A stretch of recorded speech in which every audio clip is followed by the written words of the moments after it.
Part 1। कहानी की शुरुआत में हम जॉन नाम के एक कैदी को देखते हैं जो पिछले 10 सालों से जेल में है, क्योंकि आज से 10 साल पहले जॉन ने एक लड़के को जान से मार दिया था, जिस वजह से जॉन को 10 साल की सजा हुई। लेकिन आज जॉन की 10 साल की सजा पूरी हो चुकी है और फिर जेल में अपनी सजा काटने के बाद हम जॉन को ट्रेन में देखते हैं और वह ट्रेन से अपने गांव की तरफ जा रहा होता है। अब जॉन पूरी तरह से बदल चुका है और वह बिल्कुल एक नॉर्मल इंसान की तरह गांव वालों से मिलना चाहता है। साथ ही वह खुद को सुधारने के लिए अपने पास एक डायरी भी रखता है, जिसमें उसने लिख रखा है कि वह कभी शराब नहीं पिएगा, ना वह कभी फाइट करेगा और ना ही कभी रोएगा। अब यहाँ जॉन कुछ खाना खाता है और खाना खाने के बाद वह डायरी में खाने का काम काट देता है, यानी कि उसने इस काम को कंप्लीट कर दिया है। अब गांव पहुंचने के बाद वह सबसे पहले अपने स्टेप मॉम के रेस्टोरेंट में जाता है, जहां उसकी सौतेली माँ तो मौजूद नहीं होती, लेकिन उसकी स्टेप सिस्टर रेस्टोरेंट में होती है। दरअसल जॉन का इस दुनिया में कोई भी परिवार नहीं है और आज से 10 साल पहले इस होटल की मालकिन ने जॉन को अपना बेटा बनाकर अडॉप्ट किया। अब यहाँ जॉन की स्टेप सिस्टर को जॉन कुछ खास पसंद नहीं आता, इसलिए वह जॉन से कहती है कि मॉम अभी यहाँ रेस्टोरेंट में मौजूद नहीं है, इसलिए अब तुम यहाँ से चले जाओ और शाम को मॉम से मिलने आ जाना। अब जॉन को अपनी स्टेप मॉम के रेस्टोरेंट में जगह ना मिलने पर वह पब्लिक बाथटब में नहाने के लिए जाता है, जहाँ पिछले 10 सालों से जेल में रहने की वजह से जॉन एडवांस टेक्नोलॉजी के लॉक को खोल नहीं पाता। तब यहाँ का इंचार्ज जॉन पर गुस्सा हो जाता है और इंचार्ज जॉन की शराफत का फायदा उठाते हुए उसे उल्टा सीधा बोलने लगता है। लेकिन जैसे ही जॉन नहाने के लिए अपने कपड़े उतारता है तो वह इंचार्ज जॉन के बॉडी पर टैटू को देखते हुए उसकी आंखें खुली की खुली रह जाती हैं और उसकी सारी हेकड़ी निकल जाती है, क्योंकि यह टैटू एक गैंगस्टर की निशानी है। वहीं अगले सीन में हम देखते हैं कि सड़क के बीचों बीच कुछ लोग एक लड़के को बुरी तरह से मार रहे हैं और वहीं पास में पुलिस भी खड़ी होती है और पुलिस उस लड़के की मदद करने के बजाय दूर से ये सब तमाशा देख रही होती है, क्योंकि वह गुंडे शहर के सबसे बड़े गैंगस्टर कई के लिए काम करते थे, इसलिए पुलिस कई के डर से उन गुंडों को कुछ नहीं कहती। वहीं हम लोगन नाम के गैंगस्टर को देखते हैं जो कुछ शरीफ लड़कों को लाइन से खड़ा करके परेशान कर रहा होता है, पर तभी वहां पर जॉन आता है और जॉन के सिंपल लुक को देखते हुए ऐसा लग रहा था कि इससे तो कोई बच्चा भी नहीं डर पाएगा। लेकिन जॉन को देखकर लोगन बिल्कुल शांत खड़ा हो जाता है, क्योंकि लोगन जॉन को पहचान लेता है और उसे पता है कि जॉन कितना खतरनाक आदमी है। और यहाँ लोगन नाम के उस गैंगस्टर के जॉन को रिस्पेक्ट देते हुए हमें एक बात तो समझ आती है कि जॉन अपने समय में कोई हल्का फुल्का गैंगस्टर नहीं था। इसके बाद जॉन शहर के एक दूसरे गैंगस्टर के पास जाता है जिसका नाम शेन है और शेन जॉन का पुराना दोस्त है। यहाँ हमें पता चलता है कि एक टाइम था जब शेन और लोगन दोनों जॉन के सामने दुम हिलाते थे। दरअसल ये दोनों जॉन के लिए काम करते थे और जॉन इन दोनों का बॉस था। लेकिन वक्त इतनी जल्दी बदल गया कि आज शेन जॉन से कहता है कि अगर तुम्हें मदद की जरूरत हो तो मुझे जरूर बताना। मगर जॉन अब एक सिंपल जिंदगी जीने के लिए ऐसे लोगों से बिल्कुल भी दूर रहना चाहता है और यहाँ जॉन शेन को गुड बाय कहकर चला जाता है। लेकिन शेन जॉन के बाहर आने से खुश नहीं था, क्योंकि उसे डर था कि कहीं जॉन मुझसे मेरी कुर्सी छीन ना ले।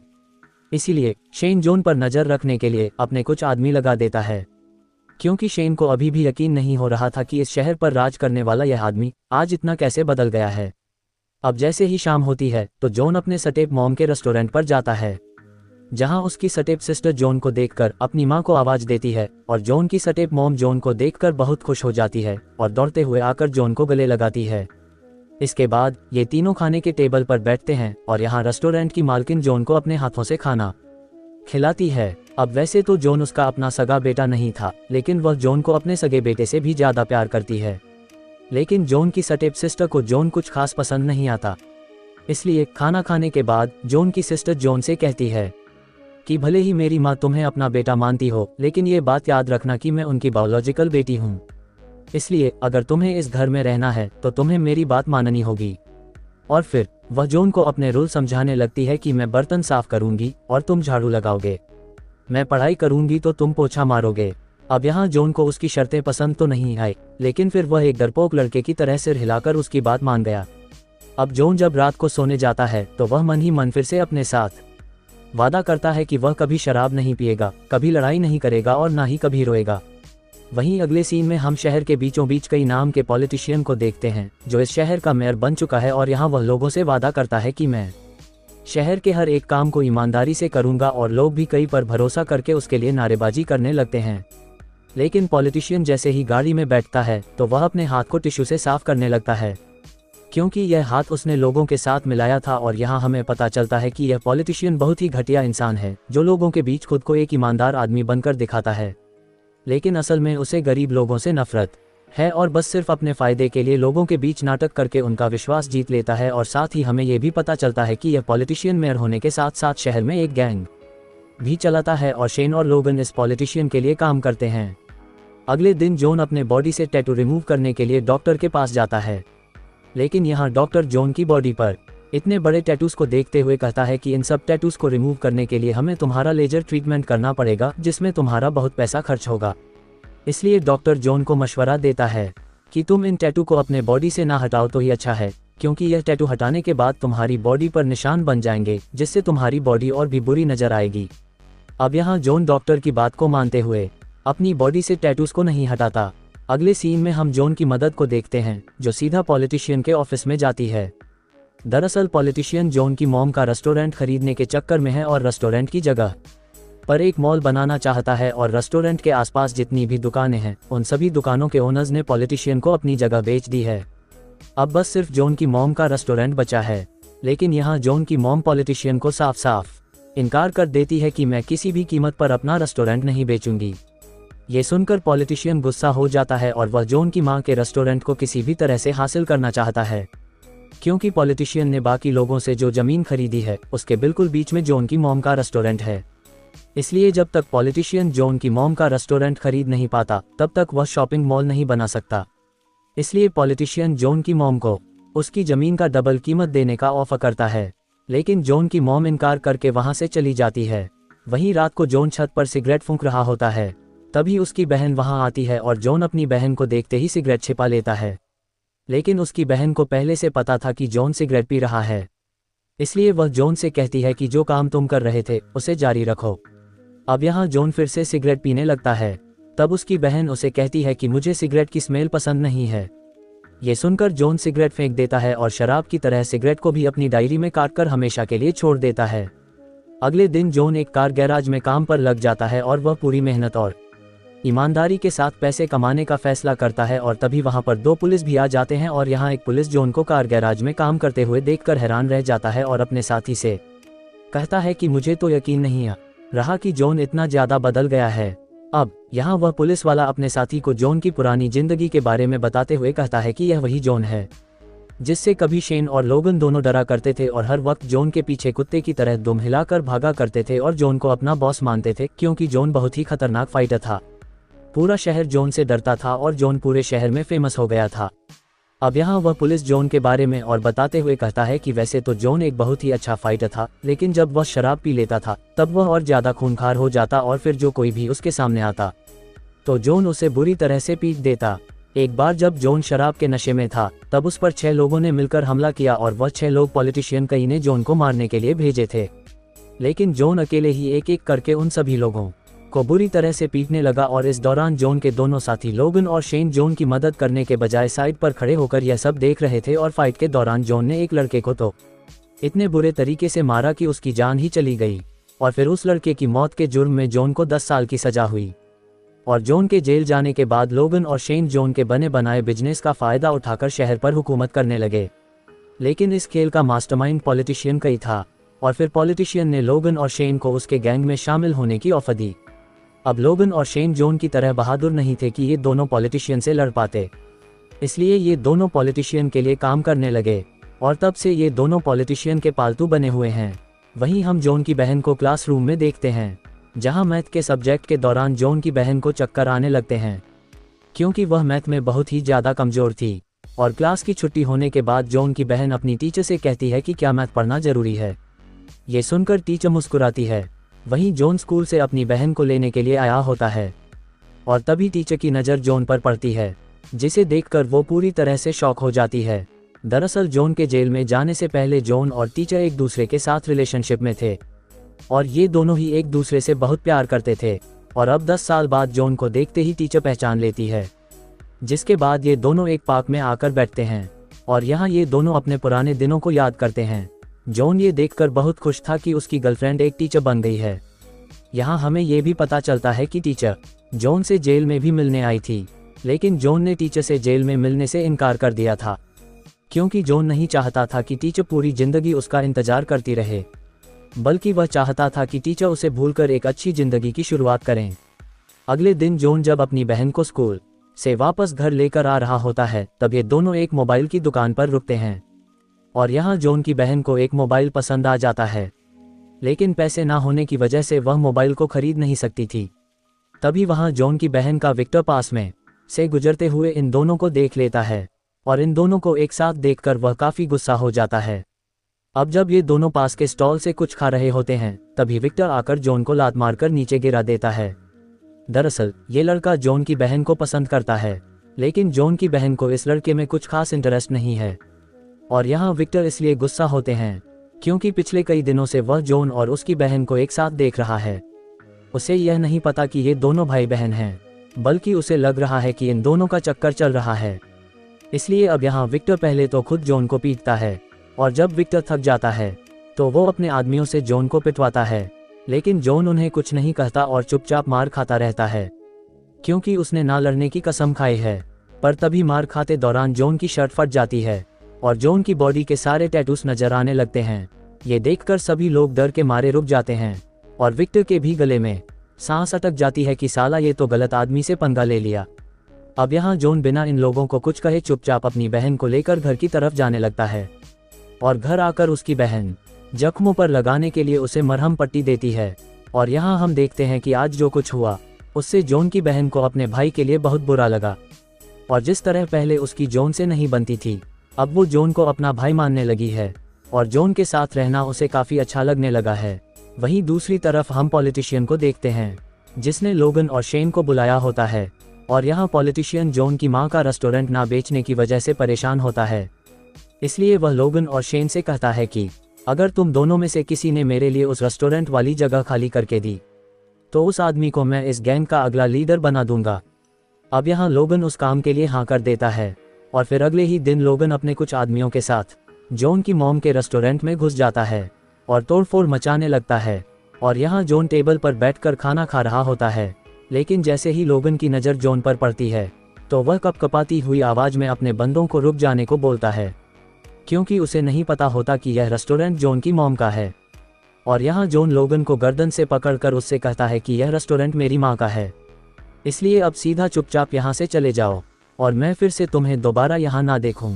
अब डर के मारे लोगन चुपचाप अपने आदमियों के साथ जॉन की मॉम के रेस्टोरेंट से बाहर निकल आता है। अगले दिन पॉलिटिशियन जब जॉन की मॉम के रेस्टोरेंट के सामने से गाड़ी में गुजर रहा होता है तो वह देखता है कि यह रेस्टोरेंट अभी तक खाली नहीं हुआ और ये देखकर पॉलिटिशियन को बहुत गुस्सा आ जाता है। और तब यहाँ पॉलिटिशियन का ड्राइवर पॉलिटिशियन को बताता है कि जॉन जेल से बाहर आ चुका है और यह रेस्टोरेंट जॉन की माँ का है।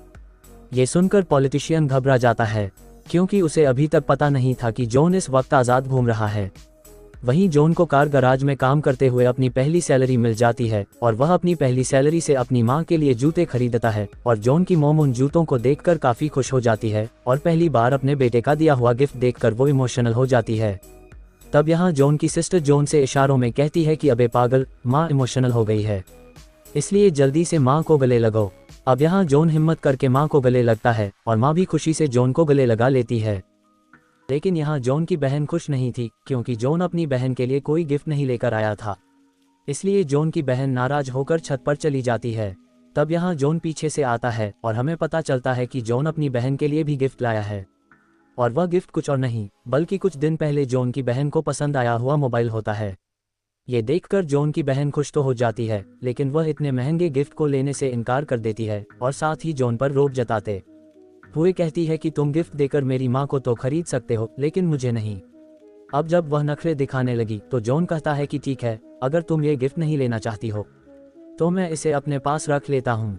ये कहकर जॉन नीचे चला जाता है, लेकिन तभी उसकी सिस्टर उसके लिए चाय लेकर आती है और जॉन अपनी बहन के चेहरे को देखकर समझ जाता है कि यह लड़की किस चीज़ के बदले चाय लेकर आई है और फिर जॉन उसे वह मोबाइल दे देता है, जिसे पाकर जॉन की सिस्टर काफ़ी खुश होती है और अपनी फ़ोटोज़ लेने लगती है। अगले दिन वो जब जॉन की फ़ोटो ले रही होती है तभी उसकी नज़र जॉन की जेब में पड़ी डायरी पर पड़ती है, जिसे देखते ही वो जॉन से छीन लेती है और यहाँ वो डायरी में जॉन के रूल्स को पढ़ते हुए उसे पता चलता है कि जॉन ने डायरी में फैमिली के साथ पिकनिक पर जाना भी लिखा है। ये देखकर जॉन की सिस्टर जॉन को मना लेती है कि हम ये पिकनिक वाला काम सबसे पहले करेंगे। और फिर अगले ही दिन जॉन अपनी माँ और बहन के साथ पिकनिक पर चला जाता है, जहाँ ये लोग काफ़ी एंजॉय करते हैं और ढेर सारी फ़ोटो खींचते हैं, और ये दिन इन तीनों के लिए एक यादगार दिन बन जाता है। अब रात को पॉलिटिशियन का ड्राइवर लियो जॉन से मिलने आता है, और यह बंदा जॉन का पुराना और एक अच्छा दोस्त होता है। अब वैसे तो यह आदमी तो पॉलिटिशियन का ड्राइवर है, लेकिन जॉन का पुराना दोस्त होने की वजह से वो जॉन को समझाता है कि तुम जिस पॉलिटिशियन के साथ पंगा ले रहे हो वो बहुत ही ज़्यादा खतरनाक आदमी है। वो तुम्हारी माँ का रेस्टोरेंट हासिल करने के लिए तुम्हारी फैमिली को भी नुकसान पहुँचा सकता है, इसलिए तुम काफ़ी संभल कर रहो। वहीं लोगन और शेन साथ बैठे होते हैं और ये दोनों फैसला करते हैं कि हम दोनों मिलकर जॉन की माँ का रेस्टोरेंट खाली करवाएंगे, क्योंकि पॉलिटिशियन बहुत ज़्यादा गुस्सा है। इसलिए अगर जल्द ही हम दोनों ने वो रेस्टोरेंट खाली नहीं करवाया तो पॉलिटिशियन हमारी जगह किसी दूसरे बंदे से यह काम करवाकर उस दूसरे बंदे को गैंग का लीडर बना देगा। और अगले दिन जब जॉन काम पर जाता है तब मौके का फ़ायदा उठाते हुए लोगन एक बार फिर से जॉन की मॉम के रेस्टोरेंट पर हमला कर देता है और सामान को तोड़कर बाहर फेंकने लगता है। वहीं बाहर नली पुलिस भी खड़ी होती है, लेकिन पॉलिटिशियन के डर से पुलिस कुछ भी नहीं कर पाती। यहाँ लोगन जॉन की माँ को धमकी देता है कि अगर तुमने ये रेस्टोरेंट खाली नहीं किया तो हम तुम्हें मार देंगे। इसी दौरान जॉन की सिस्टर भी वहाँ पहुँच जाती है। अब यहाँ पहले तो वह खुद गुंडों को तोड़फोड़ करने से रोकती है, लेकिन जब गुंडे नहीं रुकते तो वह दौड़ते हुए सीधा जॉन के पास कार गैराज में पहुँच जाती है, जहाँ वह जॉन को सारी बात बता देती है कि पॉलिटिशियन के लोगों ने फिर से हमारे रेस्टोरेंट पर हमला किया है। ये सुनकर जॉन जल्दी से अपनी माँ के रेस्टोरेंट में पहुँचता है, लेकिन उसके पहुँचने से पहले ही वह गुंडे रेस्टोरेंट में तोड़फोड़ करके चले गए होते हैं। अब ये सब देखकर जॉन सीधा पॉलिटिशियन के पास जाता है और उससे कहता है कि मैंने फाइट करना छोड़ दिया है, अब मैं एक शरीफ आदमी की तरह जिंदगी गुजार रहा हूँ, इसलिए मुझे दोबारा फाइट करने पर मजबूर ना करो और हमें सुकून से रहने दो। ये कहकर जॉन वहाँ से चला जाता है।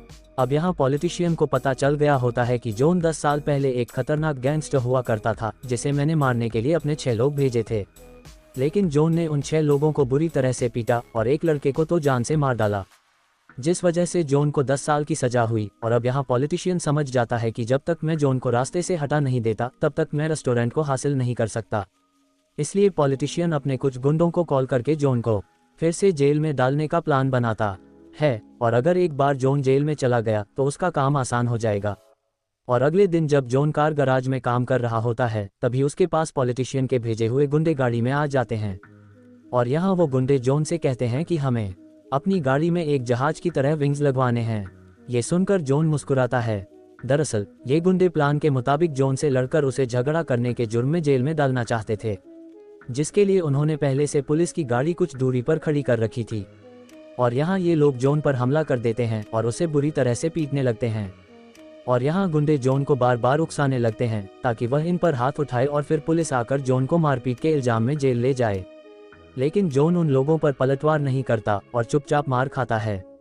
वहीं पुलिस की गाड़ी के पास खड़े 2 गुंडे पुलिस से कहते हैं कि जाओ और जॉन को पकड़कर जेल में डाल दो, लेकिन यहाँ पुलिस भी गुंडे से कहती है कि हम सिर्फ पीटने के लिए जॉन को जेल में नहीं डाल सकते। अगर जॉन तुम में से किसी पर हाथ उठाए तब जाकर हम जॉन को पकड़ लेंगे। और इस तरह से जॉन को जेल में डालने की इनकी प्लानिंग फ्लॉप हो जाती है। अब रात को जॉन जब अपनी माँ के साथ रेस्टोरेंट में होता है तभी विक्टर रेस्टोरेंट के अंदर आता है, और विक्टर जान गया था कि जॉन कौन है, इसलिए वो जॉन की माँ को बुरा भला कहते हुए बताता है कि आखिर तुम कैसी औरत हो, जिस लड़के ने तुम्हारे बेटे को मार दिया आज तुमने उसे अपना बेटा बना लिया। पता नहीं आखिर तुमने अपने बेटे के हत्यारे को कैसे अपना बेटा मान लिया है। ये सुनकर जॉन उस लड़के को गले से पकड़ लेता है, लेकिन अब देर हो चुकी थी क्योंकि यह बात जॉन की स्टेप सिस्टर ने सुन ली थी। दरअसल 10 साल पहले जॉन ने जिस लड़के को मारा था वो लड़का इस रेस्टोरेंट की मालकिन का बेटा था, और उस लड़के को मारने के जुर्म में जॉन को 10 साल की सजा हुई थी।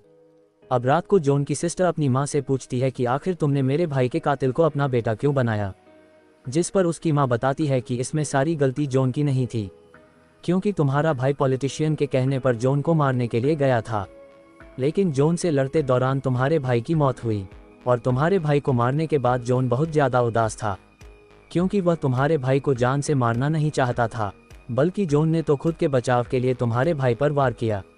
और फिर जब मैं जॉन से मिलने जेल गई तो वहाँ जॉन मेरे सामने इतना रोया कि उसके रोने की आवाज़ कई महीनों तक मेरे कानों में गूंजती रही, क्योंकि जॉन को अपने किए पर पछतावा था। और जॉन ने जेल में रो रो कर मुझसे माफ़ी मांगी कि मैं तुम्हारे बेटे को मारना नहीं चाहता था, लेकिन ये सब मेरे से अनजाने में हुआ, और फिर मैंने जॉन को माफ़ कर दिया। क्योंकि वहाँ मैंने देखा कि जॉन मेरे बेटे की तरह नासमझ है और उसने जो कुछ किया वह एक एक्सीडेंट था।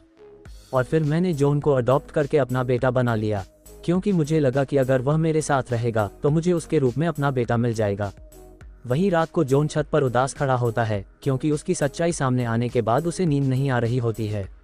तब यहाँ उसकी सिस्टर उसके पास आती है और जॉन अपनी स्टेप सिस्टर से माफ़ी मांगते हुए कहता है कि मैं तुम लोगों को छोड़कर यहाँ से दूर चला जाऊँगा, क्योंकि मैं तुम्हारे भाई का कातिल हूँ, इसलिए तुम अपनी माँ का ख्याल रखना। ये सुनकर जॉन की सिस्टर जॉन पर गुस्सा करती है और जॉन से कहती है कि मेरी माँ तुमसे खुद के बेटे से ज़्यादा प्यार करती है और तुम हमें छोड़कर जा रहे हो। अगर तुम चले गए तो हम बिल्कुल अकेले रह जाएंगे, और मेरी माँ जो पहले ही अपने बेटे के जाने का दर्द झेल चुकी है और तुम्हारे जाने के बाद वह पूरी तरह से टूट जाएगी। इसके बाद वह बताती है कि जब मैं छोटी थी तब मेरा भाई मेरी माँ को पैसों के लिए बहुत मारता था, और जिस दिन तुमने मेरे भाई को मारा उस दिन मैं बहुत ज़्यादा खुश थी, क्योंकि मैं समझ गई थी कि अब मेरी माँ को मारने वाला कोई भी नहीं है। और यहाँ हमें पता चलता है कि इस लड़की का सगा भाई बहुत ही खराब इंसान था। वह पैसों के लिए अपनी माँ को मारता था और वह क्राइम और नशे की दुनिया में पूरी तरह से डूब गया था। और यहाँ जॉन की स्टेप सिस्टर जॉन से कहती है कि उस दिन तुमने खुद को बचाने के लिए मेरे भाई को मारा, अगर तुम मेरे भाई को नहीं मारते तो वह तुम्हें मार देता, इसलिए इसमें तुम्हारी कोई गलती नहीं। अब अपनी बहन की इतनी प्यारी बातें सुनकर जॉन घर को छोड़ने का फैसला कैंसिल कर देता है। वहीं अगले दिन जॉन की माँ कुछ सबूत लेकर पॉलिटिशियन के पास जाती है और उससे कहती है कि मुझे पता है कि तुमने ही 10 साल पहले मेरे अपने सगे बेटे को जॉन को मारने के लिए भेजा था, लेकिन उसमें मेरा बेटा मारा गया। दरअसल 10 साल पहले पॉलिटिशियन ने जॉन और रेस्टोरेंट की मालकिन के सगे बेटे को आमने सामने लाने का प्लान बनाया था, क्योंकि पॉलिटिशियन जॉन की कुर्सी को छीनना चाहता था और पॉलिटिशियन को पता था कि अगर इन दोनों लड़कों में से कोई एक भी मारा जाए तो इसमें मेरा फायदा है, क्योंकि अगर फाइट में रेस्टोरेंट की मालकिन का सगा बेटा मारा जाता तो पुलिस जॉन को पकड़कर मर्डर के केस में जेल में डाल देती, और अगर जॉन मारा जाता तो पॉलिटिशियन का रास्ता वैसे ही साफ हो जाता। इसीलिए दोनों ही हालात में फायदा पॉलिटिशियन को मिलने वाला था। अब यहाँ रेस्टोरेंट की मालकिन पॉलिटिशियन को अपने मरे हुए सगे बेटे की डायरी दिखाते हुए कहती है कि इस डायरी में तुम्हारे सारे काले धंधे के सबूत हैं जो तुम मेरे सगे बेटे से करवाते थे, इसलिए अगर तुम मेरी फैमिली से दूर नहीं रहोगे तो मैं ये सारे सबूत पुलिस को दे दूंगी और फिर तुम्हारा पॉलिटिकल करियर बर्बाद होकर तुम जेल चले जाओगे। साथ ही वह पॉलिटिशियन से कहती है कि जॉन ने मेरी वजह से फाइट ना करने की कसम खाई है, और अगर मैंने उसे कसम तोड़ने के लिए कहा तो वह तुम्हारे साथ साथ तुम्हारी पूरी गैंग को खत्म कर देगा, इसलिए तुम्हारी भलाई इसमें है कि हमें परेशान मत करो। ये कहकर जॉन की मॉम चली जाती है। अब यहाँ पॉलिटिशियन जॉन की मॉम की धमकी से काफ़ी गुस्सा हो जाता है और वह समझ जाता है कि यह लोग इतनी आसानी से मानने वाले नहीं है। इसलिए अगले दिन जब जॉन की सिस्टर स्कूल से वापस घर आ रही होती है तभी विक्टर, जो अब पॉलिटिशियन के गैंग में शामिल हो चुका है, वह एक ईंट से जॉन की बहन का सिर फोड़ देता है, जिससे जॉन की बहन बेहोश होकर नीचे गिर जाती है। इसके बाद जॉन की बहन को हॉस्पिटल में एडमिट कर दिया जाता है, जहां उसकी हालत काफ़ी ज़्यादा खराब होती है। अब यहाँ रेस्टोरेंट की मालकिन समझ जाती है कि पॉलिटिशियन किसी भी हाल में ये रेस्टोरेंट हमसे छीनना चाहता है, और अगर हमने रेस्टोरेंट को बेचने से इनकार किया तो पॉलिटिशियन हमें और भी नुकसान पहुंचा सकता है। इसलिए अब रेस्टोरेंट की मालकिन और जॉन पॉलिटिशियन पर रेस्टोरेंट बेचने का फैसला कर लेते हैं, जिसके बाद जॉन सीधा पॉलिटिशियन के पास जाता है और उसे कहता है कि हम रेस्टोरेंट को बेचने के लिए तैयार हैं। लेकिन पॉलिटिशियन बहुत ही घटिया इंसान था, वह अब फ्री में इनसे रेस्टोरेंट हासिल करना चाहता था। इसलिए पॉलिटिशियन यहाँ तो जॉन से कह देता है कि ठीक है, अब से मैं तुम्हारी फैमिली को परेशान नहीं करूँगा। लेकिन जब जॉन अपनी बहन को हॉस्पिटल में देखने के लिए जाता है तब मौके का फ़ायदा उठाते हुए पॉलिटिशियन के लोग जॉन की माँ के रेस्टोरेंट में पहुँच जाते हैं, जहाँ जॉन की माँ इस रेस्टोरेंट को छोड़ने के लिए अपना सामान पैक कर रही होती है। तभी पीछे से शेन आकर जॉन की माँ के मुंह पर हाथ रख देता है और उसका गला दबाकर बड़ी बेरहमी से जॉन की माँ को मार डालता है। अब जॉन की माँ को मारने के बाद ये लोग रेस्टोरेंट के कागज़ों पर जॉन की माँ का अंगूठा लगवा लेते हैं और फिर ये लोग जॉन की माँ को छत से लटका देते हैं, ताकि लोगों को लगे कि जॉन की माँ ने खुद ही अपनी जान ले ली है। अब जॉन जब अपने घर आता है तो वह अपनी माँ को लटका हुआ देखकर उसके पैरों तले ज़मीन खिसक जाती है और वो अपनी माँ की डेड बॉडी पर जोर जोर से रोने लगता है।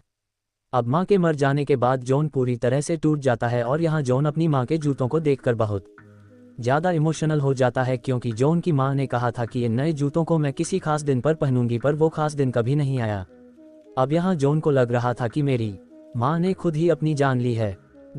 लेकिन तभी जॉन अपनी माँ के जूतों के पास शेन के कान की बाली देख लेता है, जिसे देखकर जॉन समझ जाता है कि मेरी माँ को पॉलिटिशियन के कहने पर शेन ने मारा है। और अब जॉन गुस्से से पागल हो जाता है क्योंकि जिस औरत ने उसे क्राइम की दुनिया से रोककर एक अच्छा इंसान बनाया वो औरत उन जालिमों के हाथों बेरहमी से मारी गई। और अब माँ के जाने के बाद जॉन अपने सभी रूल्स तोड़ देता है और वह सबसे पहले ढेर सारी शराब पीता है, जिसके बाद वह सीधा पॉलिटिशियन के अड्डे पर पहुंचता है जहां सभी लोग मिलकर पार्टी कर रहे होते हैं। लेकिन जॉन को देखते ही सभी लोग एकदम रुक जाते हैं और यहाँ जॉन कहता है कि मैं पिछले 10 सालों से खुद को बुरे कामों से रोक रहा हूँ। मैंने कसम खाई थी कि चाहे मेरे साथ कोई कितना ही बुरा क्यों ना करे मैं उस पर हाथ नहीं उठाऊंगा, और यह कसम मैंने अपनी माँ की वजह से खाई थी। लेकिन तुम लोगों ने मेरी माँ को मारकर मुझे कसम तोड़ने पर मजबूर कर दिया। तब यहाँ शेन कहता है कि तुम्हारी माँ की मौत के बारे में सुनकर काफ़ी दुख हुआ। ये सुनकर जॉन शेन की कान की बाली उसकी तरफ फेंक कर कहता है कि मैं ध्यान रखूंगा कि तुम्हारा दुख कम ना हो जाए। इसके बाद जॉन पॉलिटिशियन के ड्राइवर लियो को कहता है कि अगर तुम मरना नहीं चाहते तो तुम बाहर जा सकते हो। ये सुनकर लियो जल्दी से बाहर जाने लगता है और बाहर जाते हुए लियो जॉन से उसकी जान बख्शने के लिए थैंक यू कहता है। जॉन लियो को बाहर इसलिए जाने देता है क्योंकि लियो ने कई बार जॉन की मदद की थी। और लियो के बाहर जाने के बाद जॉन सामने खड़े सभी लोगों से कहता है कि तुम में से किस आदमी ने मेरी बहन पर हमला किया था। तब यहाँ विक्टर कहता है कि मैंने किया था, बताओ क्या कर लोगे तुम। और फिर विक्टर आगे बढ़ते हुए जॉन पर हमला करने लगता है, लेकिन जॉन बड़ी बेरहमी से एक ही झटके में विक्टर की हड्डियां तोड़कर उसे मार देता है।